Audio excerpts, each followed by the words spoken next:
it for now. So without further ado, can I please introduce Jilly, who's one of our senior neurological physiotherapists, and she's the founder of our MS Get a Head Start program. Jilly's been with us for about 3 years now, and she's actually instigated this program, which is really looking at the information available on high-intensity interval training in MS, and it's really exciting. She's launched the program. We've been running it for about 18 months now, and we've been having some staggering results, primarily the fact that we've had about 87% of the participants of the MS Get a Head Start program continue on with some form of therapy here in the centre, which is phenomenal considering that MS has the highest or second highest rate of sedentary behaviour patterns in neurological conditions. So that's very exciting. So I'm sure Jilly will elaborate on that tonight. So thanks very much, and welcome to Jilly. Thank you. All right, so just first of all, who here is a physio? Hands up. Lovely. Who here is an exercise physiologist? Okay, anyone here who's an occupational therapist? Oh, couple, yeah. Anyone here with MS? Yeah, lovely. Anyone I haven't mentioned? Speech therapists, anything like that? No, good, so we've got quite a good mix. Ask questions. I'm going to go for a fair bit of info. We'll have time for questioning at the end of the talk, but definitely, if there's something that comes up that you're not quite sure, if I haven't explained well, pop your hand up. So what we're going to go through today is that I'm going to try and undefine what used to be referred as the impossible, MS and exercise, and especially high-intensity interval training. So covering kind of why the population of people with MS are so inactive. So we'll look at how we can break down some of those barriers. Looking at some of the core principles of exercise specific for MS, going through the high intensity, and hopefully for you leaving here today with some actual practical skills that you can take away. So multiple sclerosis is about 25,000 people in Australia currently with MS, about 2 million in the world. It's an inflammatory, autoimmune, progressive neurological condition. So there's plaques on the central nervous system, which can be anywhere through the spine or the brain. Okay, and this can change in its presentation of where it might be. For someone might have more plaques in the spinal cord, some people more in the brain, and that can change. It's because of this change where the plaques are, it's hugely variable in presentation. About 85% of people initially diagnosed are diagnosed with relapsing remitting. As the disease progresses, they reckon about 50% of the MS population are into secondary progressive. There is no current cure. There is a huge range of medical approaches with MS at the moment, and there's all sorts of drugs being trialled, and it's very dependent on the neurologist the client sees, to depend on what drugs they may start on, as well as what might be preferred for relapsing remitting compared to secondary progressive, and also primary progressive. So it's quite huge, and I'm not going to cover really anything of the medical background today. But one thing that's really interesting, I went to a MS presentation about 6 weeks ago, and MS and research is really changing. It's a really exciting time because now it's looking a lot more hopeful. Okay, it used to be a pretty dark hole, diagnosed with MS, not much you can do about it, not much of the medication works, but we'll kind of try it. A 21-year study has just come out of, I think it's France, they haven't got the quote here for the research, but what they did, they followed a cohort of people with MS for the last 20-odd years, of those that received some form of medical intervention regarding beta-pherons or, some of the medications, and those that didn't, okay? Because a lot of people, especially diagnosed 20, 30 years ago, would be like, well, you can try this, but it might not work. Up to you. What they found was that if you took something, and it didn't actually matter what it was, but some form of medical intervention regarding drug therapy for MS actually showed that your disease severity took longer to get to that disease severity, and they did live longer. So I think that's a really nice study that 21 years down the line that the medication is making a difference, although the direct difference is very hard to see initially. Okay, so symptoms, okay, because of the variation through the central nervous system, the symptoms are hugely variable. You might have someone that all they've got is a sensory loss in their big toe, and that might be all they have for the rest of their life. Okay, you might have someone else who might have nearly all of these symptoms and might be confined to a wheelchair really early on, huge cognitive changes. So it's really individual with the approach. Out of this list, so there's 13 up there, just a bit of a show of hands. Who thinks there is published research to show that exercise can improve 5 or more of them? Put your hand up if you think there's published research to say that exercise can improve more than 5. Okay. Ooh, yeah, slowly. So they're reading the list. People are frantic. Okay, more than 8? Okay. Well, that might take me a while to get through this. So, I couldn't find the quick animation part. Da, da, da. Okay. Oh, back one.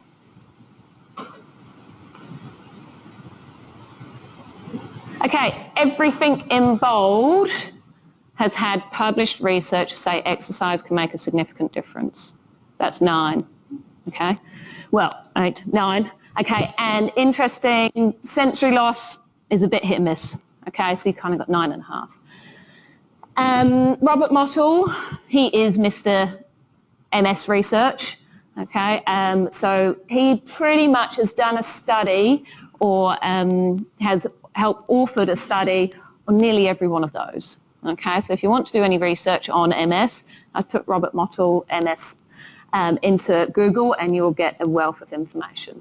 So I think that's one thing to really look at, that, you know, from what people think there's published, there's actually a lot more published than what we know. So why so inactive? Keyes et al. Did a really lovely survey in 2011 looking at 78% of people with MS had no physical activity. Okay, this isn't even exercise. This is actual physical activity. This is a general, you know, walking down to the shop, doing kind of active things. So no physical activity. She did a bit of qualitative research to see why this was, and it's a really nice paper to read. A huge fear of relapsing. Okay, poor referral. Most people are diagnosed and often told that they don't need to see a health professional, allied health professional, okay, till something is wrong, okay, till your walking gets bad or till you start falling. What we all know sat here is that's too late. You know, we need to be seeing these people before these become an issue. Okay? Because there's a huge risk of this high incident, this boom and bust. There's a lot of barriers, and we'll talk about them regarding fatigue and heat sensitivity. But a lot of people with MS, you know, it's kind of, they go through these phases of feeling great, and then they go through phases of feeling horrendous. They feel great, they go out there, do loads of exercise, and then the next day wake up and feel awful. Okay, we all know that if we ran a marathon tomorrow, and none of you have trained for a marathon, you're going to feel awful the next day. Okay, so it's this boom and bust, this confidence. What's a really, just have a quick look because there was a study here. This study's just come out by Paluti. Now, Paluti also works with Robert Mottle, and there's a lot that is Paluti Mottle together, so they're kind of the two big leaders. Only came out last year, and they looked at 26 randomized controlled trials looking at adverse events and risk of relapse, and they actually found that the groups that exercised, the risk of relapse decreased. Okay, so from what, you know, historically was like, be careful, don't exercise, you might increase your risk of relapsing, this paper actually shows that the collective research is showing that you are more likely to relapse if you are not exercising. And I think that's a huge thing to take forward from there. Adverse risks, adverse events was the same as a normal population. So, you know, sprained elbow, you know, it was no different exercising an MS population as if you were normal. So what's changed? I think what we're really aware of in general society, this risk of secondary conditions, diabetes, strokes, heart disease, lung disease, we are, as a general population, becoming so much less active. MS has a really high percentage of strokes. And they're looking into, you know, kind of, you think, well, you know, why is that? If you look at 78 or 80% are so inactive, we know inactivity leads to big secondary complications. So it's quite, you know, it's there in your face showing you that this is there. An interesting thing that I was actually discussing with Mel in the car today, about 5-7 years ago. I haven't heard of it as much recently. They went through a bit of work in MS of where they were going out and clearing the venous return. There was a lot of like kind of sclerosis and thickening of those arteries. They went and veins, and they went and cleared it out, and people often had quite good results afterwards. But the longitudinal studies hasn't really changed. Like their symptoms have all kind of come back, and they haven't made massive changes. So it's not being done as much now. I think there's still places in Europe that are doing it a fair bit. But as health professionals, you've kind of got to ask, well, why are their arteries and veins getting so full of stuff? We know if you're inactive, you build up sclerosis in your arteries. And is it because they're not holding, they get that benefit because you've cleared them out, you're getting a better blood supply around, but if they're staying inactive, they're only going to clog up again. Other things that have changed, neuroplasticity. You know, it's one of those really big buzzwords, especially in the last 5 years. Everyone's talking about neuroplasticity. Does neuroplasticity happen in multiple sclerosis? Yes, remyelination happens through the body, okay? And I'll talk a little bit with the remyelination, what they found that there's a molecule called lingo, okay, that people with MS have more of this molecule in their nervous system, and lingo for some reason is blocking remyelination. So when people are going through relapsing and remitting, the reason why they remit back up is because they're getting some form of remyelination. But that blocking, they're now trying to do lots of research into what they can do to reduce that molecule called lingo. Interesting, Mottle just released a paper last year called The New Kid on the Block in MS. And the new kid on the block in MS is basically talking about physical exercise. Okay, so it's not that new, but again, it's really trying to push that boundaries that this population should not be inactive. Everyone is now coming together to say they need to be exercising. And exercise is neurologically protective, which brings us on to this. So neurological benefits of exercise. If you haven't heard of brain-derived neurotrophic factors and you're working in neuro, you need to go and find this stuff out. Okay, so brain-derived neurotrophic factors and nerve growth factors increases the synaptic activity. Okay, and this is what promotes neurological protection. Okay, it increases the activity in the brain and the spinal cord. Any exercise, okay, increases this. High intensity exercise, vigorous exercise, increases the release of this hormone. Okay. Exercise enhances anti-inflammatory mechanisms. So we remember back that MS is an inflammatory autoimmune condition. Whatever you can do to reduce the inflammation levels is going to have a positive effect. We know that stress, depression, anxiety all increases inflammation levels. We know that exercise is one of the best things at managing stress, depression, and anxiety. Slowing of disease progression and remyelination I'm going to come to. So when we look at the research, I've just put a whole wealth of research, because when we talk about neurological protection, you know, degenerative neurological conditions like MS and Parkinson's aren't the first conditions that jump to mind when we go, oh, yep, there's neurological protection there, because it's a degenerative condition. Now, what I'm saying is we're not curing anything and we're not stopping, okay? This is about trying to slow down the progression. Back in the mid-90s, so we're looking at research that is not new. Okay, it takes about 10 to 15 years for research to actually make it into current practice. So 20 years ago, they were doing animal studies on MS, inducing rats with a MS-like condition. The rats that they forced to exercise or had running wheels in their cages, their onset of the condition was later. The length of relapses and severity of relapses were less, okay, and the severity of the condition took a lot longer to get to. So they still got to the same disease severity as the rats that weren't exercising, but they took a hell of a lot longer to get there. And that was 20 years ago. Gold in 2003, so 12 years ago, had people with MS on an exercise bike for 30 minutes, a one-off bout at 70% of predicted heart rate max. 70% is hard, okay? That's not cruising. You know, anyone here's done heart rate, you know, 70%, you're going for it. a one-off bout for 30 minutes made a significant improvement or significant increase in all their brain-derived neurotrophic factors and nerve growth hormones.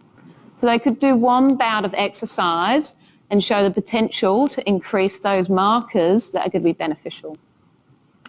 I'll just have a little look at I'm just going to, now Striffenbergen, I'm not quite sure how to pronounce it, it's 2006.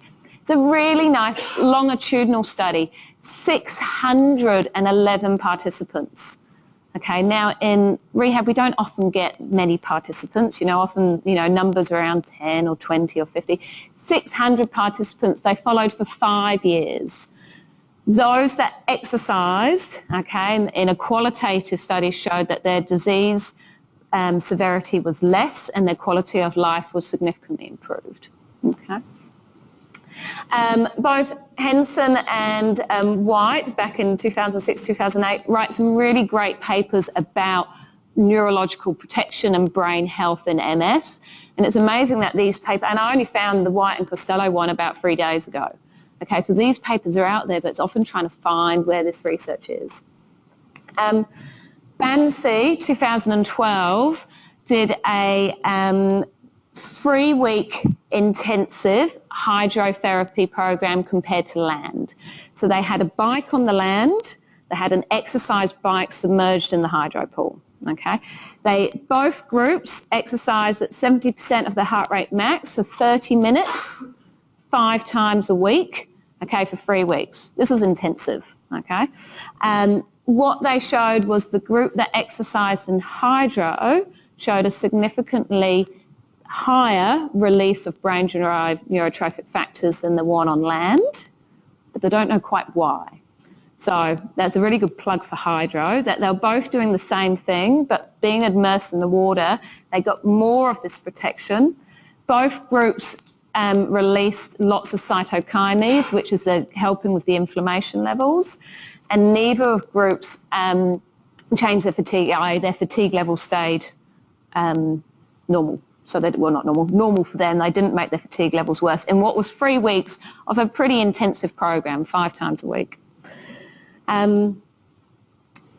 Just scanning through, we've got Delagus, who does a really nice strength research topic, and basically showing that progressive strength training not only changes strength but improves neural drive.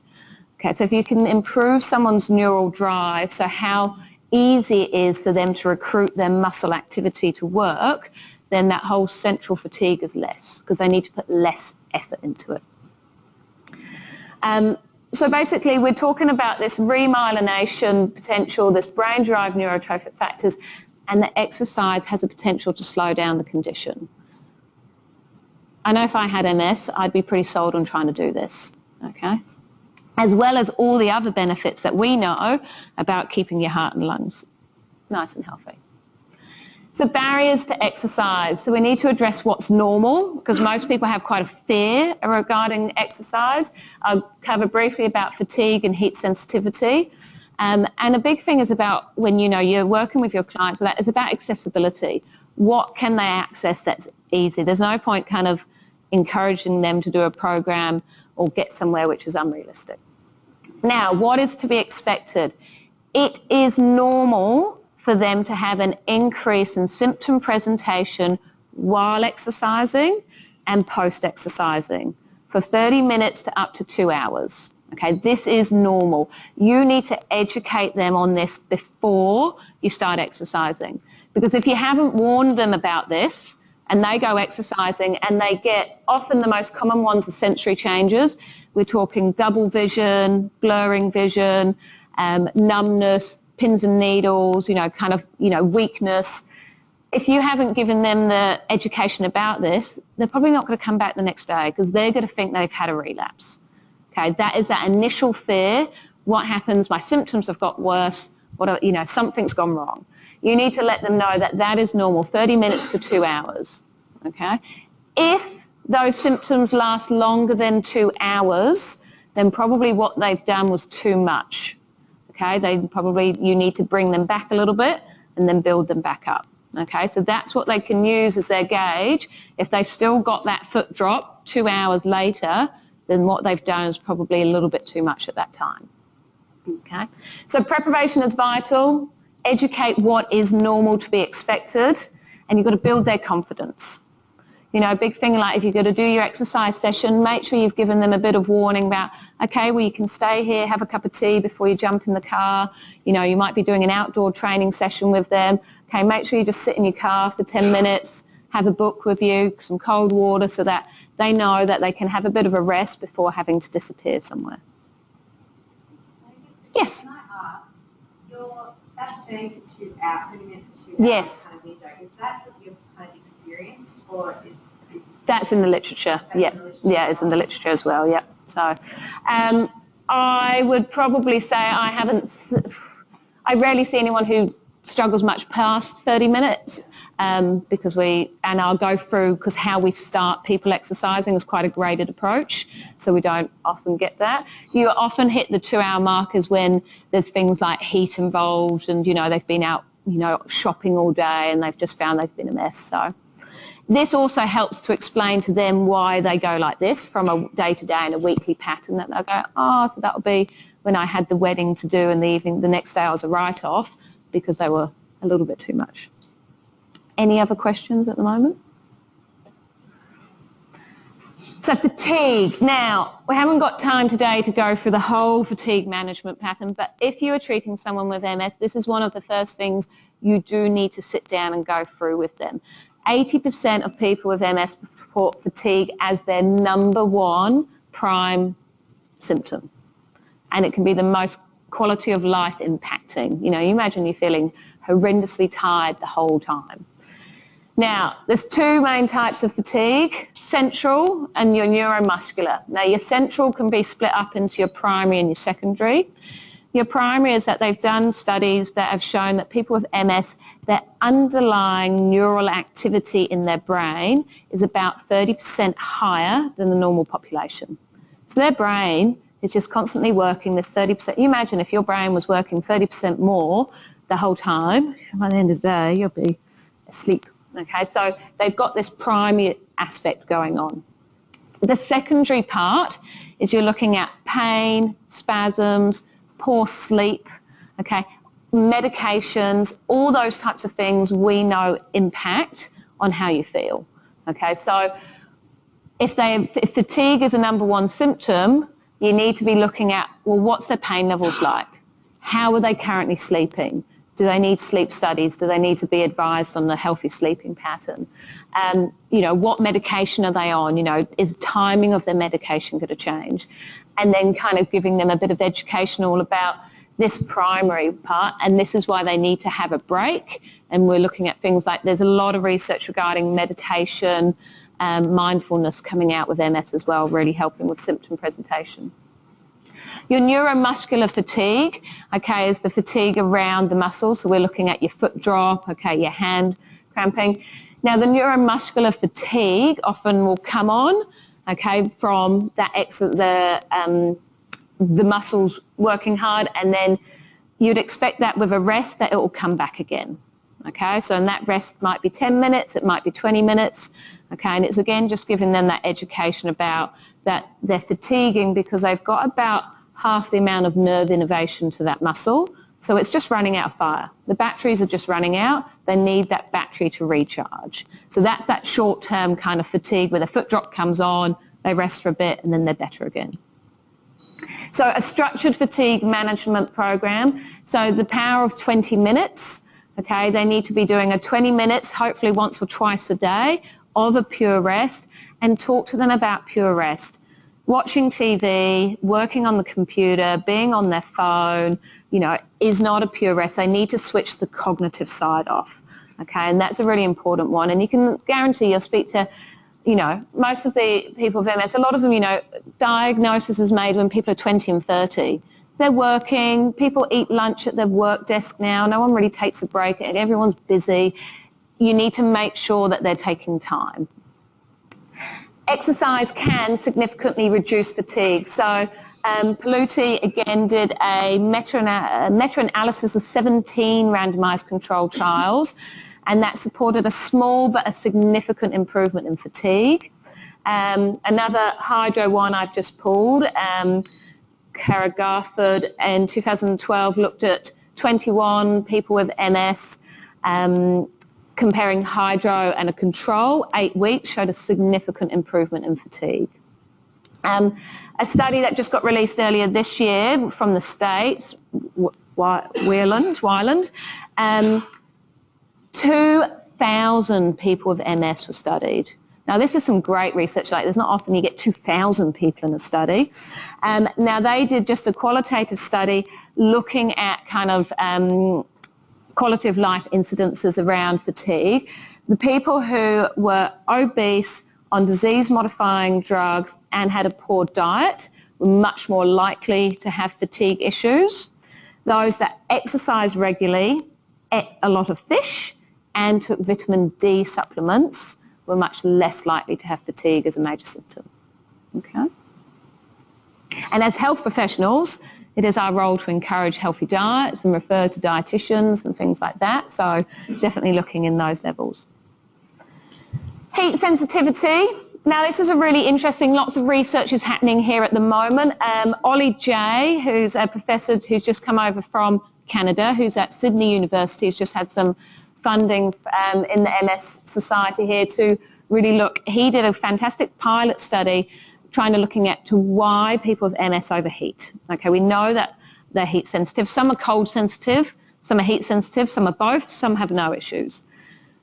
A decreased ability to sweat is what they're finding. Okay, and as I say, this is pilot study stuff, so it's not concrete, but what they're finding that, you know, when you work hard, you know, and your core temperature rises above that 37.5, we naturally sweat, okay? And it's the evaporation of the sweat off the skin that cools that core temperature down. For some reason, people with MS aren't sweating as much. So if they're not getting that, you know, expiration off their skin, they're not cooling down. And when I've done some talks to MS groups over the last 6 months talking about this, you'd be amazed that all the people that have MS go, oh yeah, I don't sweat, you know, and it's quite interesting when you highlight it, how many of them go, oh, I haven't sweated for years. I also wonder how hard they've exercised, but, you know. So decreased ability to sweat. So their core temperature starts to rise. As soon as they're over 37.5, okay, their nerve conduction speed slows down. Okay, so that's why their symptoms get worse, because on already impaired nerves, the speed is now starting to slow down. So again, you're going to get your sensory changes and your neuromuscular fatigue is going to come on earlier. How do we get them to cool down? One, making sure like what they're wearing, vapor permeable things. The best evidence out there, research at the moment, is ice cold water to cool the core temperature down. They looked at 10 degrees water temperature, which is cold, and then they looked at 1.5 degrees Celsius. Now 1.5 is basically an ice slushy. That had the most significant control of bringing the core temperature down. So as soon as we're thinking about exercise, what are we going to advise? They need to have an ice cold water with them, because their body temperature is going to rise, or your body temperature is going to rise with exercise. So you need to be taking that ice cold drink, okay, before, during, and after. If they are heat sensitive, you know, when they're out in the car, you know, get them into the habit, ice cold bottled water in the fridge, take it out, you know, every day. There's some interesting thing about, they're looking into acclimatization with heat. We now look at the society, especially somewhere, you know, like Australia, that you can acclimatize yourself to heat. They don't know how to do that successfully with MS yet, but just kind of looking at, people often live in air conditioning. They then get in their air-conditioned car, and they then go to work in air conditioning, come home, and they're surrounded in this nice temperature-controlled climate, and then they go and spend an afternoon at that barbecue outside in 30-degree heat and wonder why they feel so bad. Okay, so it's just other things to kind of think about if people are heat sensitive, of how they're, you know, surrounding themselves. They also, Jay's also looked at heat production and exercise. So he looked at a study comparing walking, running, and cycling. And exercise bike showed that it produced 20% less heat production than walking or running, and that was walking or running on a treadmill or outside. So if someone is really heat sensitive and you want them exercising, a 20% less heat production on an exercise bike, and hydro is even less. Okay, and there's this kind of, perceived concern that, it's a hot pool. No, it's going to be too hot for me.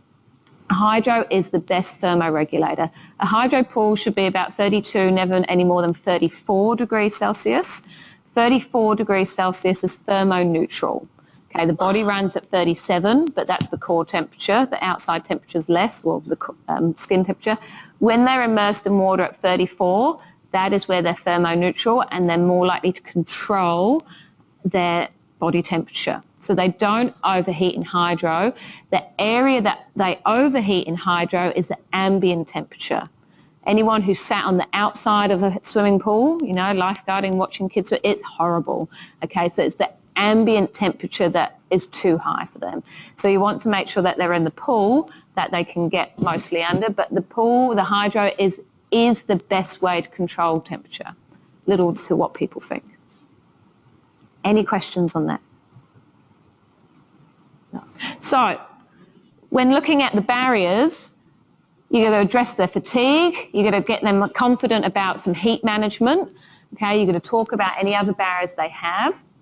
And then moving on to exercise, so I was going to say it at the front, but I've forgotten, but I just also actually want to thank Advanced Rehab Centre that my time here over the last 3 years of giving us the opportunity to do this research and to run this program and to find this stuff out. Because if you Google high-intensity interval training in MS, you don't get much. Okay, so this is pretty new stuff. Okay, and to put this together and to actually put this into a program and to the results we've seen has been really exciting, and that's one of the reasons why we're trying to get the message out there so we can all move forward to help people with MS a lot more. So 6 core principles. Intensity, interval, specificity, challenge, frequency, and fun, and we're going to go through all of them. So if you have MS or you're treating someone with MS, these is what you need to make sure they're doing. It's not about necessarily what type of exercise they're doing, it's about how they're doing it. Okay, and if they can incorporate all 6, that'll be excellent. So high intensity interval training, 70 to 80%. Okay, is essentially what we call a high-intensity interval training, and I'll talk a little bit about how we monitor that in a moment. In various forms, it's been well proven in lots of literature and lots of normal people and other chronic conditions for improving cardiorespiratory function, improving metabolic function, improving overall functional movement, strength. Okay, so this is one of the reasons why things like CrossFit have become such world-dominated, because it's all high-intensity interval training. Okay, so it's often short bouts of high-intensity exercise followed with recovery periods, and I'll talk a little bit more about the ratios of that in a moment. And there's lots of variables, and me standing up here, I'm sure all the exercise physiologists will probably know this much better regarding the underpinning research with it, but the variables, you can change duration, you can change the repetitions, the intensity, there's lots that you can change to make it individual to that person. There has been one study that I can find, and I'm sure there's probably more, because when you look at the 5,000 studies that Google brings up in like half a second, but one study I have found by Colette in 2010, they did 12 weeks of cycling for 20 minutes twice a week, and they compared 3 groups. Someone cycling continuously at 45% of predicted heart rate max, one group doing intervals, and they were at 90% of their output. Sorry, it wasn't predicted heart rate max, it was output, how much strength, the output they could put on the bike, sorry. So continuous at 45% output. Interval, 30 seconds at 90%, 30 seconds recovery, and repeated that for 20 minutes. And then another group doing a combination. So they did intervals for 10 minutes and continuous for 10 minutes. So quite a good study comparing all 3. The interval group walked a in significant amount further. They were doing a 2-minute walk test. The other groups increased at the end of 12 weeks by 6 meters. Okay, the interval group increased by 13 meters. So nearly double. Okay, so this is the first bit of research that I found out that's a bit of quality to show that it's bigger. Interestingly though, the interval group had the biggest dropouts. And interesting reading it and knowing the program that I do, 30 seconds on, 30 seconds off for 20 minutes, anyone who does high intensity interval training, that's too much. Okay, no wonder these people dropped out. I would have dropped out. Okay, so I think that's things where and especially, you know, working with this population and still working out with high intensity interval training, what is the best approach forward. You know, high intensity interval training is designed to get the intensity in a shorter work period, not in the same work period. So think how much they improved, but the dropout was probably because a lot of them felt it was too difficult, probably too much symptom occurrence. So high intensity, we say 70 to 80%, but not by heart rate, because a lot of people with MS have an autonomic dysfunction and the heart rate isn't accurate enough to follow. So we do the Borg scale. This is the modified one, the 1 to 10, you know, 1 to 20, but, you know, trying to give them their education about this. And again, making them comfortable with this, that we want you at that really, really hard. Like, this isn't a cruise in the park. This is, you know, you're going for this. You cannot actually do much more to your HIIT maximum. Now, if we made these people work this hard, okay, you can't do it for very long. Okay, so it's short, sharp intervals from what we're doing, 10 to 45 seconds. I would definitely not do anything more longer than a minute, because if you go anything more than 45 seconds or a minute, you cannot keep the 70 to 80%. Okay, so you're better off to have the short amount and keep it, the intensity high and shorten them up. I had someone today on the cross trainer, 10 seconds, they could keep the intensity really high. By the time they got to 15, you know, they were a bit of a wobbly mess. I said, right, let's shorten it up. We'll just do 10 seconds. They can still get the same amount of benefits in 10 seconds if they're going at that 80% output, okay, compared to if they do it for longer. Now, ratios. 1 to 1, so that means however long they work for, they have to rest for the same amount of time. So 10-second work, 10-second rest. Always, bare minimum is 1 to 1. So if they're working for 45 seconds, they need a 45-second rest, which for some of them, they'll be like, all right, you know, rest for 20 seconds, let's get going again. No, you've got to get the heart rate back down. And this is also the way of helping control the neuromuscular fatigue, okay, by letting them have the rest and then go again. People who have not exercised for a long time, okay, unfit, or, you know, they're worried about symptom production, you know, you can go to 1 to 3, 1 to 4. I mean, some of true high intensity interval work say that you shouldn't be any less than 1 to 4, okay? But so really looking at that, so no more than 45 seconds, and make sure that they have the same amount of rest, if not longer, okay? So if someone comes back to you and they're like, God, I felt awful after last session, my symptoms were there for, you know, over 2 hours, look straight at this. How much rest did you give them? How long were you working for? Can you shorten the time, increase the rest, but still do the same exercise? So how to implement? So this is what we use in our MS Get a Head Start program, 6-week program, and I'll talk a little bit more about it in a moment, but we're starting with 10-second only, 10-second interval. We do, we've got a circuit station in our pool which has, they do 9 exercises over the hour, and they do 3 sets of the same exercise. Okay, that then goes up to 20 seconds. When we start moving up to 30 seconds, you can see that the number of sets can change, because if they find that they need an extra rest, they can have an extra rest because they're working at 80% and they're in that pool for an hour. Okay, they don't ever, we see if you're doing it continuously, like that research by Colette in 2010, that if you work them too hard, okay, you know, constantly, then they're more likely to drop out. And then we get them up to 45, and that's where we stay at the 45, okay? And it seems to work really well. And then our maintenance group carries on with the 45 seconds and 3 intervals. So what type of high intensity interval exercise? Well, it can be anything. It can be sit to stands, it can be box, you know, if you've got someone who's wheelchair bound, okay, what can they access? They can sit at home and do some overhead speedball work, okay? 30 seconds of that at full pace, okay, is enough to get their heart rate up. Okay, this is inclusive of everyone, okay? Obviously, we're a big pusher on hydro, and I'll talk about that in a second. But think about the cycling, you know, looking at that heat production. Can you get them on an exercise bike, something quite easy for home? They're safe for balance-wise as well. So hydro benefits, okay.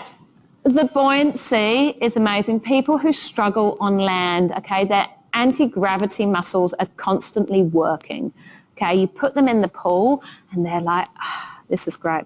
We can, you know, get people in the pool doing the same program for someone who's on 2 crutches and barely walking 50 metres, like to get from the car park in here is a struggle, to someone who's been newly diagnosed a month ago, no impairments, can be in the same exercise class, working at the same rate.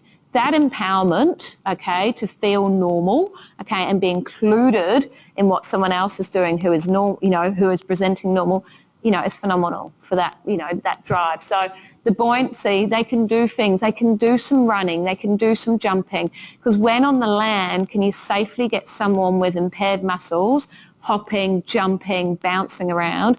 We know that to get muscular strength, you need to train it in a variation of, you know, patterns. You need to get some ballistic work.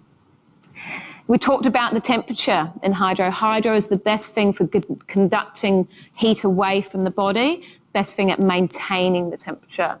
Resistance turbulence. A lot of people think that getting into hydro is a bit of a soft exercise. It's nice and easy. Okay, it's not. You can work really hard in hydro, okay, especially building in resistance, getting in the floats. You know, swimmers aren't the size of houses because they float around in the pool. They work really hard there. As I say, just recapping to the 2 research articles I mentioned, that Bansi compared land bike and a bike in the water, and that increase in brain-derived neurotrophic factors. Well, if you can increase that with them being in hydro, and that's what we've changed, I think that's a great change. And we've got all this evidence saying that the fatigue is improved as well. So going on, so with those 6 core principles, we've talked about high intensity and the interval training part. So specificity, it's really important that this is not a one you know, case for everyone. People with MS are hugely different. You can't just assess them and put them straight into a program like this. They do need some one-on-one treatment because they need to work out what is specific to their goal. Because if walking is specific to their goal, you need a walking program. Okay, you need, you know, if they want to get back to playing the violin, you need to get some violin work in there and some hand dexterity. So you need to work out what's specific to them so they know when they go into a program what they're really working on. Also, this population, they need to be given lots of advice about orthotics and things like that. They often go into orthotics too late and they've developed too much over biomechanical issues. So, you know, definitely spend a bit of time getting their confidence, giving them the education about that symptom change with exercise. What can they do to help their fatigue? What can they do to help their heat? Now the challenge part. A lot of people don't like working hard. They either get scared of it, okay, or they're just not comfortable with it. We need to educate people that, you know, if you want to change, you've got to work hard. Okay, we know this with strength training. You need to work at that 10 repetition max, that by that 10th rep, you can hardly do another one. If you bust out 10 and it feels easy, we know there's not going to be any change. So whether it's, you know, the intensity regarding the cardio they're working at, that they feel that they're at 80%, whether you're doing some sit to stand, strength work in the pool, whether it's the balance, you know, lots of people, oh, well, I can't really do that, I'll hold on. Well, that's not the challenge part, you know. Try, because when you're challenging yourself, you're more likely to get change. Also, if they fall over in the water, they're only going to get wet. Quite handy. Frequency, 3 to 4 times a week, working vigorously hard is what the research is showing. Now that 3 to 4 times a week, that might only be 3 30-second bounce on their exercise bike at home. And that can be all that they need. So if someone's really struggling with fatigue, they've got a family, they're working full time, they're busy, and they're like, I don't know how I'm going to fit in this exercise. 30 seconds, 3 times on a bike, a less than 5-minute exercise program could make a significant difference to their disease progression and their quality of life. Latimir Chang from Canada, they brought out this research or evidence-informed guidelines a couple of years ago, which is really nice. Now, what I do obviously say, there's nothing about high-intensity interval training in this because there's really nothing published in the research about it. So, this is, a bit of a new way of approaching these people. But they're saying this minimum of 4 exercise sessions a week, 2 strength, 2 aerobic, nothing really there that's new, okay? That's, it's pretty standard for us. However, World Health Organization guidelines on activity, 30 minutes of activity every day. Just because you've been diagnosed with MS does not mean you're not normal anymore. You still have the same lungs, you still have the same heart, okay? So regarding this, we should actually be getting them to be exercising every day, because that's what we need to do as a normal population, to be physically active. So this is kind of your minimum. But what else are they doing to be physically active, okay? This is like kind of your intense exercise, physical activity. And if they're not or they can't, it's our job as a health professional to help them through of what they can do. Now, the best one, okay? If it's not fun, they're not going to do it. MS have one of the highest dropout rates, okay? And it's been, if you look at research, you will find mounds and mounds of MS research regarding they'll do fantastic in their physical exercise program in the research, and at follow-up they've all stopped, well, not all, but a huge amount have stopped exercising. Okay, and this is a big concern because they'll do it, but why are they dropping out? What's stopping them? And this is one of them. If they don't enjoy what they're doing, they're not going to do it. Okay. We don't train an Olympic gymnast the same as an Olympic weightlifter, okay? So you've got to think outside the box. Do they like group activities? Do they like working by them, doing solo activities? Do they love the gym? Do they hate the gym? Okay, so wrapping up, so MS Get a Head Start program. So it's a 6-week intensive program. It's 1 hour twice a week for the 6 weeks. It goes through that implementation of the high-intensity interval training, starting at 10 seconds, building up to 45 seconds over the 6 weeks. As I said, we've got 9 exercises. That changes every time they go in. So we've got 3 stations, and they work around the stations. They do a combination of, it might be strength, cardio, balance, upper limb, lower limb, core work. So it's always different, and each week we're trying to get a bit of everything, a bit of ballistic work in there. But one of the reasons why we believe that this program has also been so important is the education. We run 6 educational topics, so 1 educational topic each week, because it's designed for empowerment. As I just said, most people with MS drop out, okay, because they haven't got the confidence to either carry on or the knowledge. So we've talked about really addressing fatigue management, talking about those core principles. The more someone knows about their condition and knows how to exercise, the more likely they are to carry on. Pain management, because pain's a huge limiter, talking about the difference between nociceptive pain and neuropathic pain. We talk a lot about cognitive and mental well-being and how they can be doing some cognitive retraining. Other services, so this is where we really push occupational therapists, regular reviews of neurologists, acupuncture, fantastic for neuropathic pain, orthotics. So, some of these people, if they're newly diagnosed, they've never seen an orthotic before. So kind of giving them the education. And then the main thing is the where to from here. So at the end of the program, they know exactly what is out there for them to do, what other exercises, what's available for them to do. Okay, so just going to play you a short video. 100% improvements in functional outcome measures. Sit to stand, 6-minute walk test, if they've done an upper limb test, if they've done a balance test, we do their outcome measures specific to their needs. 25% average improvement in fatigue, and 85% are carrying on into one of our maintenance groups in here. And those that haven't carried on with the maintenance group here, I know are proactively still exercising out in the community. So I think if we've done anything, that's a massive change that we've made. So take home note, so high intensity exercise is safe and effective if done in intervals. Okay, so do remember to stop them because I get a little bit, excited about doing a little bit too much. Exercise can be neuroprotective. There is the core principle specific for the MS, so if you can introduce them. People with MS need to be exercising now. We need to be getting these people when they're newly diagnosed. We need to be, as the health professionals, talking to the neurologists, talking to MS nurses, talking to GPs, trying to get these people while their impairments are minimal. However, a lot of this input can be done even if they are 20 years down the line and wheelchair bound. Okay, you can still be making a significant difference. Our role as health professionals, remove those barriers, give them the confidence, okay, in what is still a bit of a world of don't exercise, it might make you worse. Okay, so going on from here. Now the MS Get a Head Start program, myself and Melissa are working towards getting this program written up as an online course for health professionals, physios and exercise physiologists to learn the whole course and then be able to deliver it with the information packs for the clients to use and the whole education.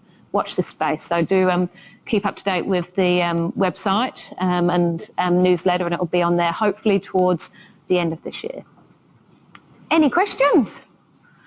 Can I just add in a big plus for the group? It can be done individually. It's mainly run here as groups, but a huge positive has been the social support that the guys doing the group have, the conversation that's been generated, and the friendships that we've made, and I think that's been really huge side effect of the group as well. I think it's something that's really positive. People come here and it's all about being positive. We're giving them the skills to be more active, do lots of things where historically, a lot of degenerative conditions, when they get together, it's often a bit doom and gloom, about what, well, you need to know about this because this might happen, and often can be quite negative, whereas coming here, it's all about, right, let's get moving, I want you at 80%, and it's that kind of empowerment, and it's amazing how much they chat, often stay in that room and chat for sometimes we've had people in there an hour chatting in changing rooms, and we're like, come on, you got to get out now.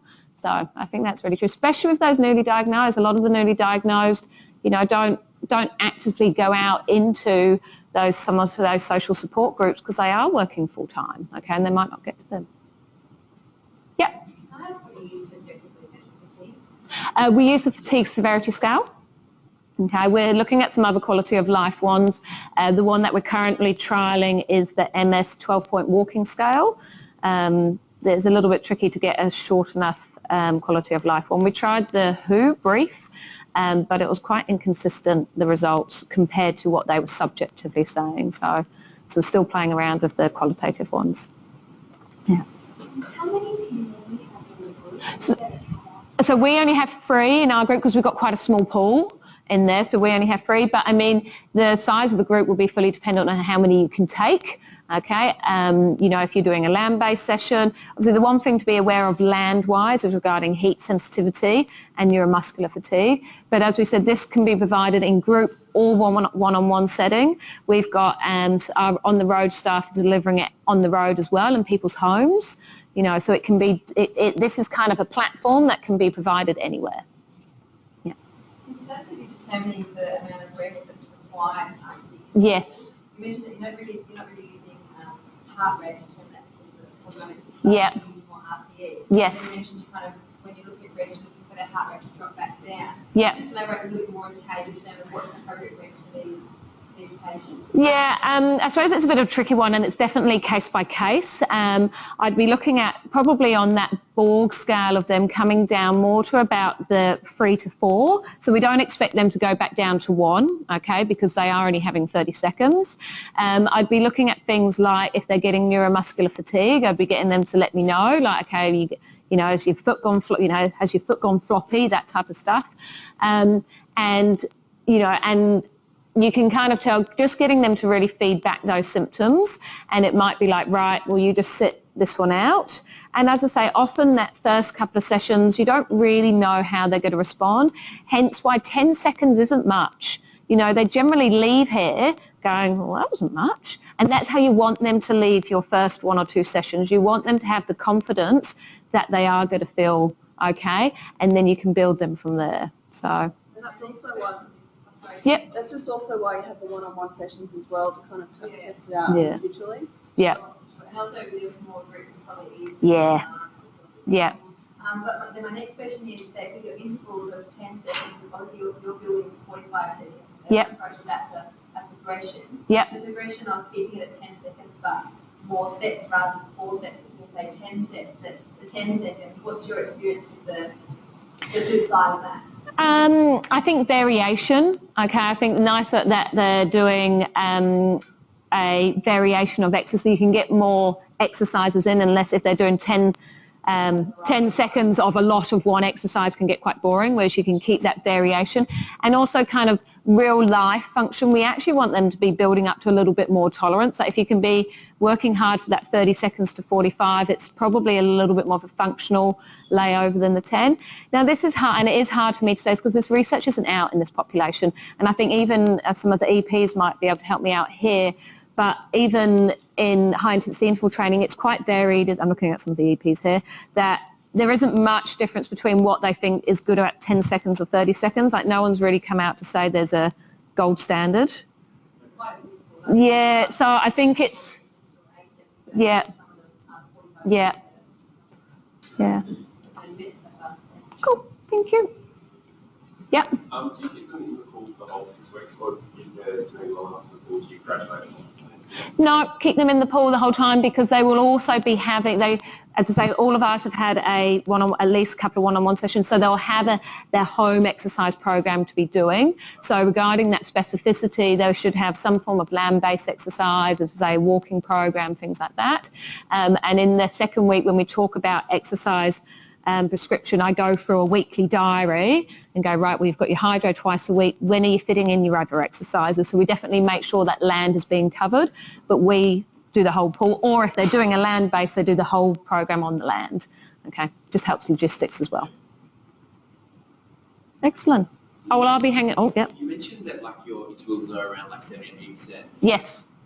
Would there be cause to go higher than that? Yeah, I mean, definitely. I mean, the research is often shown with the brain-derived neurotrophic factors are released mostly above that 70% mark, and it has shown that even more released over 80%.